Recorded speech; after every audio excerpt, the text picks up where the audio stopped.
Awesome. Thank you, Ron. All right. So hello, everybody. My name is Mike Scovetta. I lead a team at Microsoft that's focused on open source security. There are actually a bunch of teams at Microsoft now focused on open source security, which is great to see. My team specifically, we build tools. We review open source. We crack it open and do code reviews. We advocate for safe practices. We're in some ways an organizational agitator trying to turn the ship in the right direction, so to speak. Open source is core to all technology, to all modern technology. Yet it's created by volunteers who do what they do out of passion and interest. For every giant Kubernetes or node of the world, there are 1,000 projects that are maintained by just one person. And oftentimes those single person projects are just as important to your business as Kubernetes.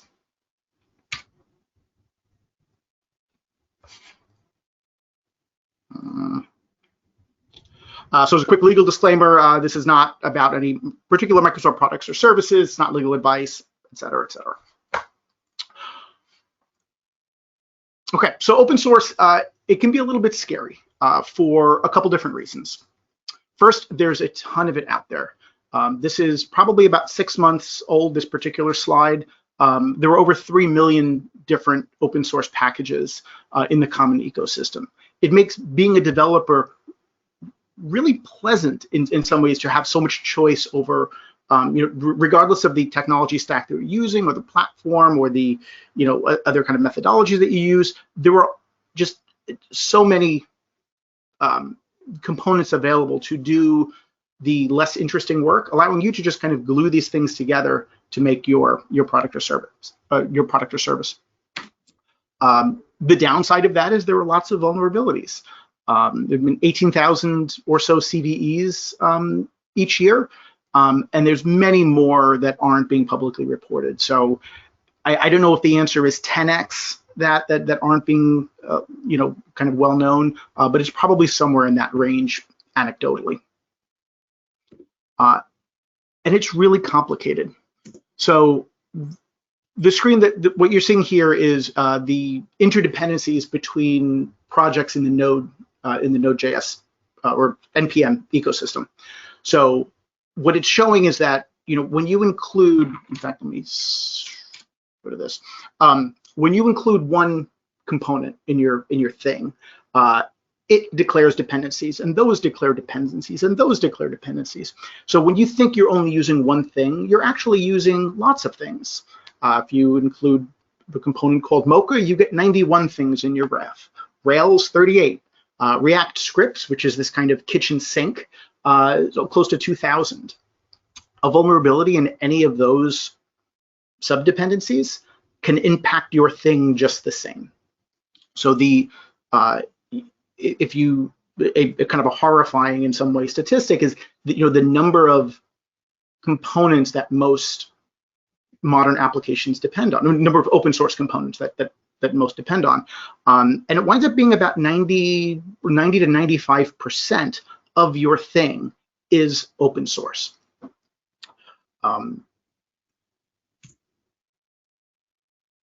So there were many CVEs, but there were also lots of these kind of celebrity vulnerabilities. These things have been making the news more since about 2014 after the OpenSSL Heartbleed vulnerability. And I'm not going to read all of these, but these are coming out probably about every month or so. The latest really big one, which I'm going to talk about later, is dependency confusion. And this is a kind of an interesting supply chain attack that it was different than a lot of the others. We've seen a lot of things like typo-squatting and lost credentials. So an attacker publishes a rogue package into NPM or PyPy or something. And then now governments are getting interested in this as well. Not that they haven't been before, but now I think they're realizing that supply chain security is a top line risk. And while supply chain security means more than just open source, you can't have supply chain security if you don't have open source security. So yeah, it can be a little bit scary. At the end of the day, your company is responsible for everything that it ships. An attacker doesn't care who wrote the piece of vulnerable software. Your customers won't care that it wasn't actually your code that caused the data breach, that it was, you know, a third-party library that you forgot to upgrade or didn't prioritize or didn't know about. So really, I think the question is, you know, how as an enterprise can you manage the security risk that just comes naturally from the use of open source software? And in no way am I, you know, if I'm coming across as open source is bad or you should limit it, or, you know, open source is less secure than proprietary, none of that I mean to, none of that I believe, and none of that I'm intending to. It's just all software is written by people. All software contains vulnerabilities because people are imperfect. And when you use a lot of software, you're going to have a lot of vulnerabilities. So what can you do? First, and this is at a super high level, you have to have an inventory of the open source that you're using. You have to make sure that it's secure, and you have to respond when it's not. So the only way to really do an inventory these days, and some of the other speakers kind of, you know, echoed this as well, it has to be automated. You cannot ask, you know, developers to, like, you know, write down in a spreadsheet the list of open source components that you're using. It doesn't work. It's super inaccurate. You wind up getting maybe about 5% of the real number. It has to be automated. It has to be built into CI/CD. Fortunately, there are lots of tools that help you do this. This is not the kind of thing that you need to be like creating from scratch. You need to make sure that the open source is secure. Similarly, there are lots of tools out there that can help you alert you when publicly known vulnerabilities are found in a component. I don't think any large organization is just watching the news and you know, when a celebrity vulnerability comes out, address that one. Most organizations, I think, are doing some sort of CVE checking, which is reasonable. Including commercial vulnerability data sets is one up from there. But the problem around open source is everybody assumes that other people are looking at it, and other people that have done security assessments of it or scanned the code or, you know, done things in depth. And everybody's looking around the room, but no one's actually done it. And so the vast majority of open source, you should assume, has never been looked at by anyone. Now, that's not completely true, but if you go into it with that assumption, you'll be making more, let's just say, more realistic decisions on understanding the risk. So part of what my team does is we use tooling as well as kind of roll up our sleeves and you know, review source code of at least high-risk components, and we try to cover as much as we possibly can. The problem is these are very expensive. They are very, you know, it's people involved, and we're trying to, you know, turn things by investing more in better tools and better rules and better triage and a more streamlined experience. But at the end of the day, human beings are still deciding, you know, given some output from a tool, is this real or not, and what do I do about it? And these, just to be clear, these are new vulnerabilities. This isn't, you know, I see CVE 1, 2, 3, 4, 5 in this component. This is, hey, this thing looks like SQL injection here. We've been, as part of the Open Source Security Foundation, we helped build out a project called Security Reviews, which is a public data set of security reviews that have been done against open source projects. We're hoping that expands over time and becomes the go-to for people to understand whether or not anyone has taken a look at a piece of open source and it looks good. Because right now, the only information that you get is vulnerabilities or nothing. And you can't really tell whether nothing was because it's really secure or because no one's looked at it. So we're trying to bridge that gap with that. Vulnerabilities happen all the time. You have to be able to respond. Fortunately, the way that this works in the real world is when new vulnerabilities are disclosed, or at least publicly disclosed, they are usually patched, and the answer is just to upgrade. So what you really need to have is a way of rapidly updating components that need to be. So whether this is done automatically by something like Dependabot, or you have something else built into your CI system that alerts and then lets developers make a decision. The sooner you can, the less time between publicly known vulnerability and already fixed in production. You want to shorten that time as much as possible. There will always be hard ones though, and anecdotally, I think this is probably around 1% of the time, where the fix is just too complex or too nuanced, or it's not the kind of thing that developers can really do anything about. Sometimes this happens with dependencies of a vulnerability that's like 4 layers down in the dependency tree. So it's not the thing that you're including, and it's not the thing that thing's including, but it's like 4 down has a vulnerability. And what do you do about it? Can you force upgrade it? This is a space where I think the open source industry, the open source ecosystem, kind of needs to get much better at, because I talk to engineers all the time that are in a really hard place where they can't simply upgrade a component. They need to like create a Frankenstein monster of a dependency graph, gluing together this version of this and this version of that, and kind of hoping that it works. That's expensive, and we need to reduce that. So that was the minimum bar. Know what open source you're using, make sure it's secure, and then when it's not, be able to respond in an agile, quick, efficient manner. But this is not all that needs to be thought about. The open source ecosystem is extremely, it's complex, as I said, and nuanced, and there are new threats coming up all the time. Attackers are targeting open source. Open source is built in layers upon layers upon layers, where the application that's running on Node, on Docker, on Linux, there were so many layers of open source that are interdependent on one another, that it's virtually impossible to analyze the entire chain from top to bottom. So you have to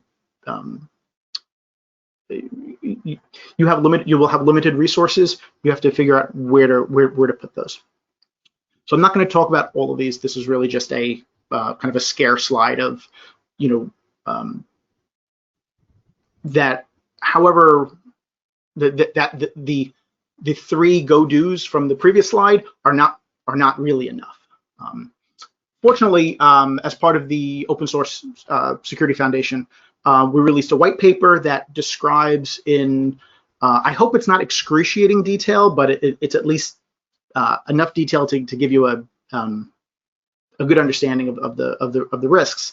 A white paper that's available at that link that really talks about everything from open source, starting at the, a developer thinks, an open source developer thinks of an idea on something that they should do, through to, a consumer needs to upgrade it later on, from version 1 to version 2, and everything that can kind of go wrong, and some things that can be done to mitigate that.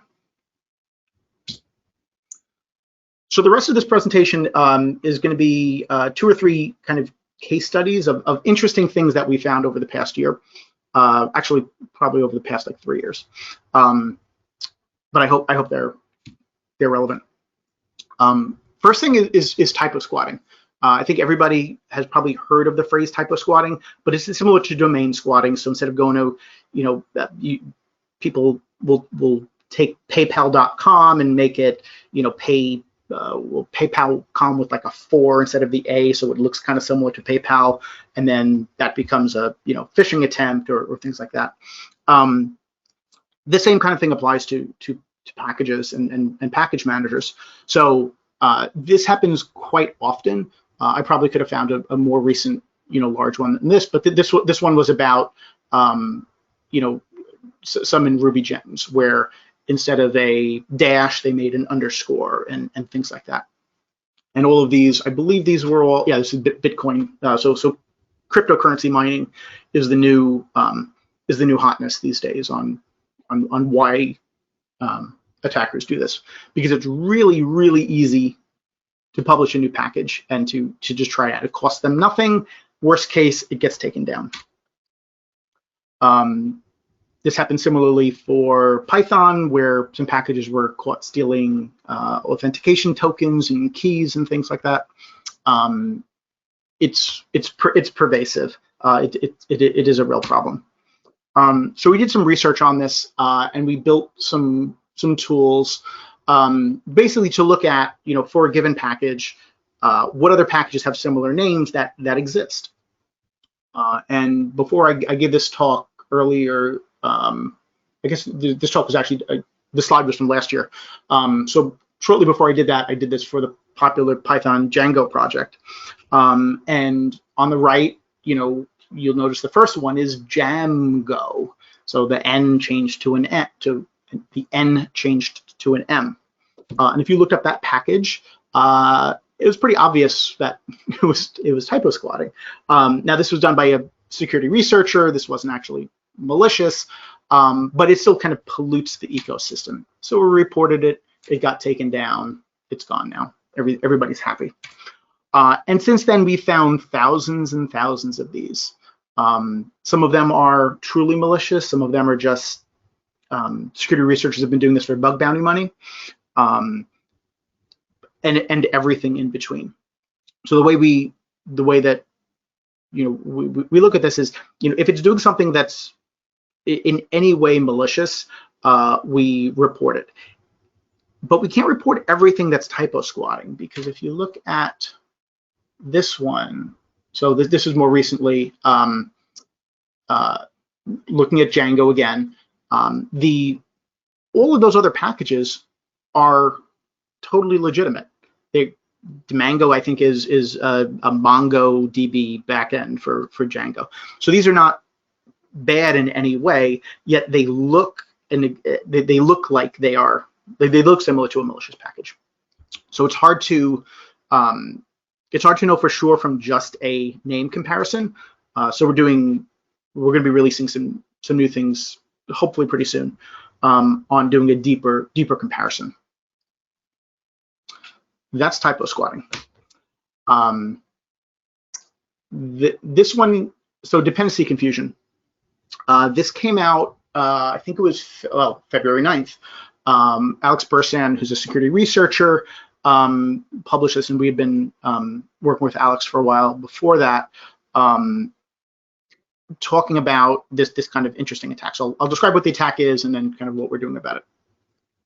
So imagine you are a package manager client. So you're a piece of software that's on the developer workstation or in a CI pipeline or whatever, and you declare a dependency and you say, I would like to use foo. Well, the package manager client goes out to the registry and it says, hey registry, do you have foo? And the registry says, yep, got it, here you go. And the package manager installs it and everything is good.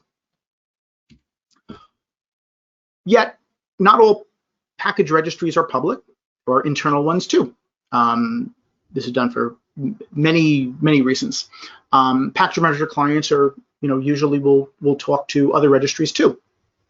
So package manager client asks the internal one, do you have foo? It says, yep, here you go. Now in these two cases, the package manager has gotten a different package, one from the public or one from the internal, depending on what it was pointing to. Dependency confusion comes in when there's ambiguity here. So package manager client has two registries that it can talk to. So it asks both internal and public, hey, does anybody have foo? And it gets back two answers, and they're both, yes, here it is. So the actual attack here was, imagine that only the internal one existed for a long time, and a company was using it and everything was happy. And an attacker knew that, or somehow figured out that foo would be asked for. And foo was not registered externally at all. It was never a public thing. So the attacker creates something called foo, puts it in a public registry, and then the package manager client sometimes, depending on different, well, depending, will sometimes grab the vulnerable package. And at that point, the vulnerable package is running whatever code the attacker put in it. So super bad. So there are some resources on how to mitigate this risk at a high level. NPM put out one, we put out one. They both kind of make specific recommendations, and a lot of those come down to removing that ambiguity in how packages are found, and basically having one upstream to go to, and having that have at least a preferential order on where to go for packages. So I encourage you to, if you haven't seen those resources, to take a look. This is a significant risk if you have any internal, non-publicly accessible packages. So when my team got involved in this, we were still kind of sorting out like what was our exposure, what should our response be, how do we like build this into like the product suite to like mitigate risk for everyone.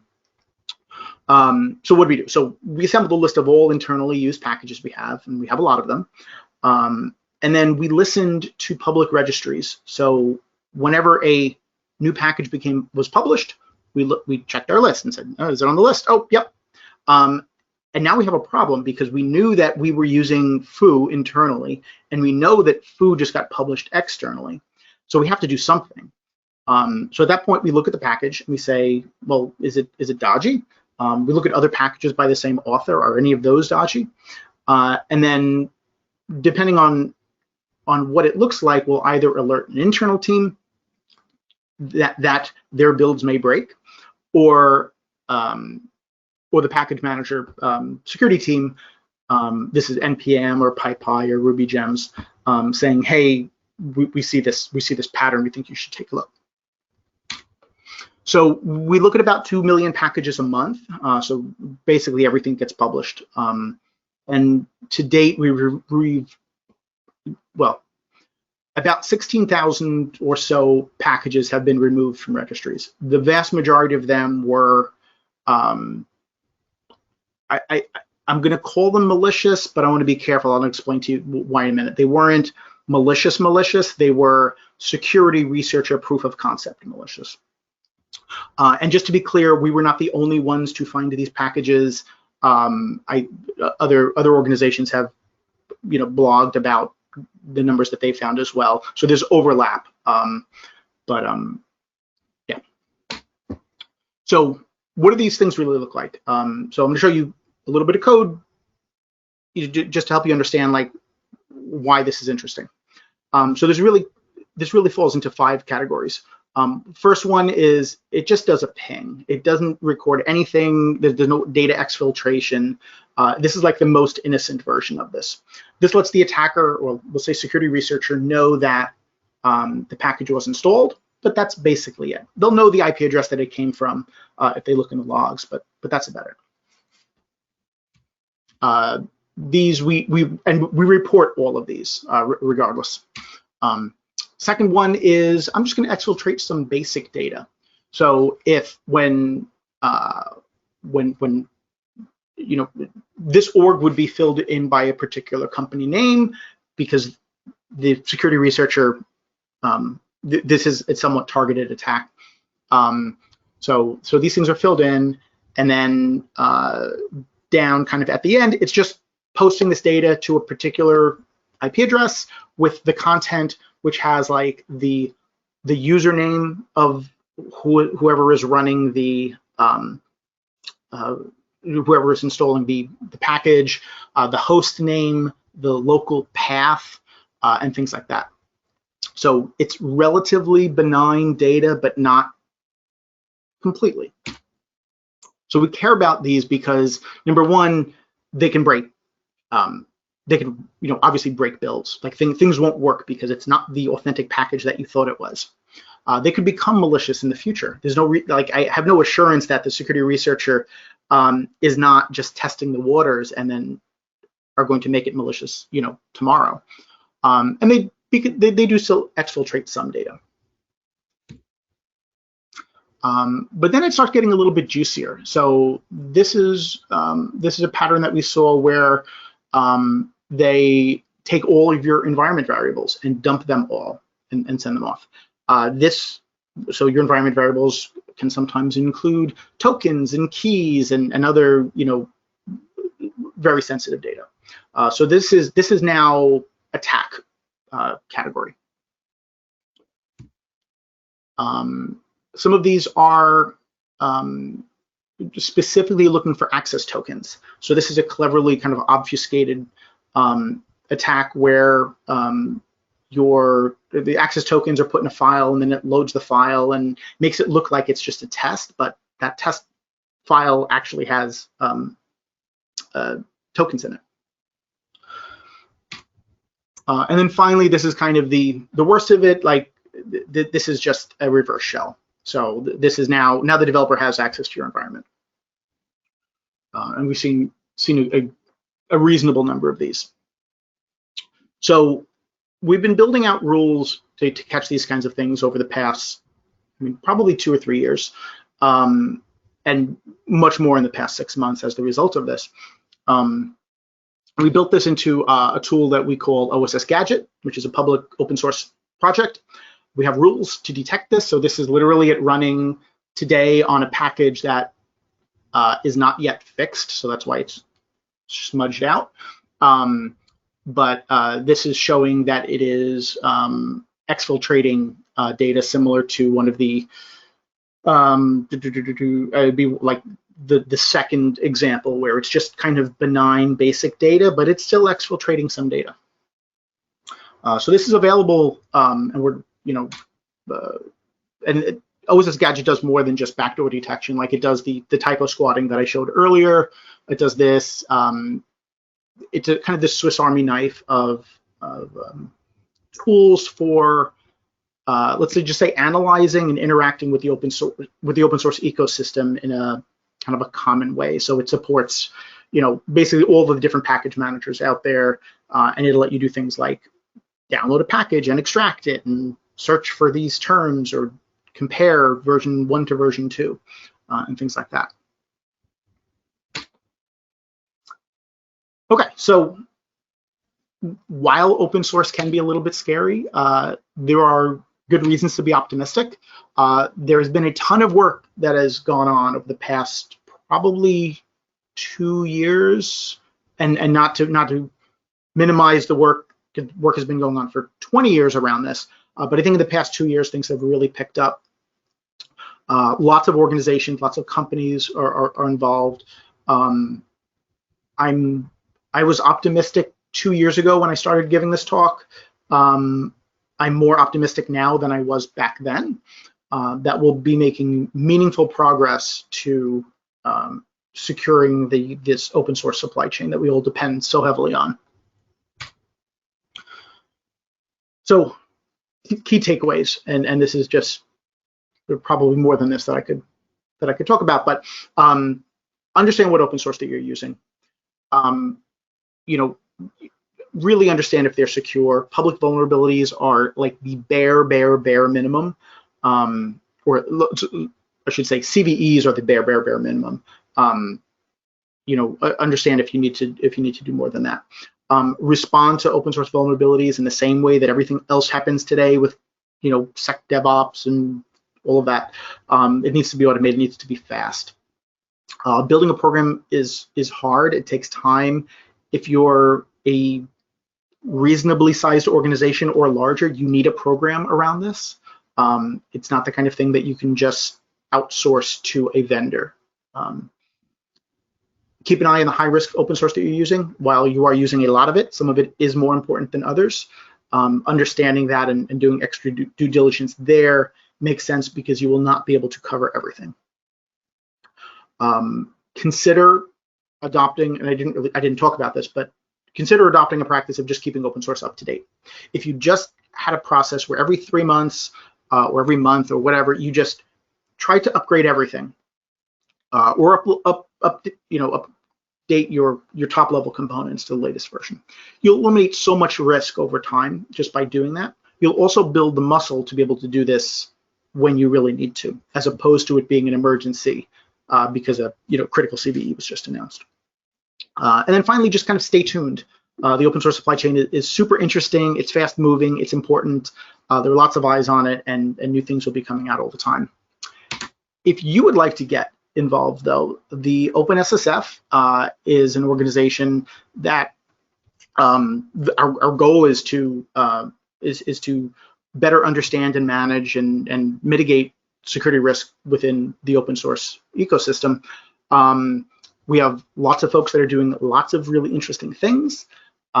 We would love to, you're free to get involved. OpenSSF.org, and we have a GitHub project with links to things like our calendar, our public calendar, so you can just join a work group and just see what it's all about. Finally, some takeaways.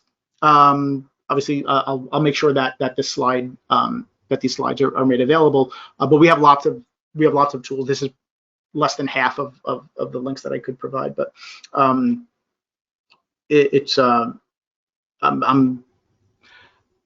as I said, I'm optimistic about the next 12 to 18 months and what we can accomplish together.